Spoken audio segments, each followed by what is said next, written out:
Mtazamaji wa PMTV Tanzania, karibu tena kwenye update za PMTV. Nipo hapa kwa ajili ya kukujuza yale yanayotokea, matukio ya ndani na nje ya nchi. Sasa muda huu ninalo tukio jingine ambalo limetokea huko mkoani Mara, ambapo wanasema wanne mbaroni wakidaiwa kuiba gari la wagonjwa huko Mara.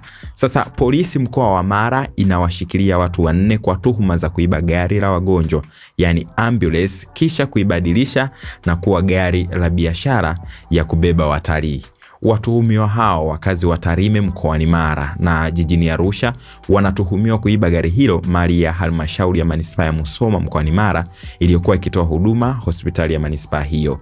Kamanda wa polisi mkoa wa Mara Pius Lutumo sema kwenye taarifa yake kwa vyombo vya habari Februari 3, 2026 kuwa gari hilo liliibiwa Oktoba 25, 2025 likiwa limeegeshwa kwenye ofisi ya mkurugenzi wa manispaa ya Musoma chache kutoka ilipo hospitali ya manispaa hiyo.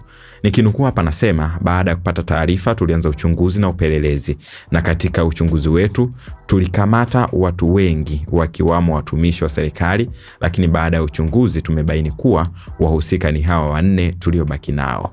Hata hivyo, Kamanda Lutumo hakuwa tayari kutaja kazi za watuhumiwa hao kwa madai kufanya hivyo kutavuruga masuala mengine kwenye kesi hiyo. Taarifa zinadai miongoni mwa watuhumiwa hao wapo pia watumishi wa serikali. Hiyo ni taarifa kutoka huko Mara bana, ambapo watu wameiba gari ya wagonjwa na kuigeuza kuwa gari ya watalii. Unaweza kushangaa kweli kweli, lakini ndiyo mambo yanatokea hivyo. Nini maoni yako? Hebu shiriki nami kwenye comment hapo. Asante.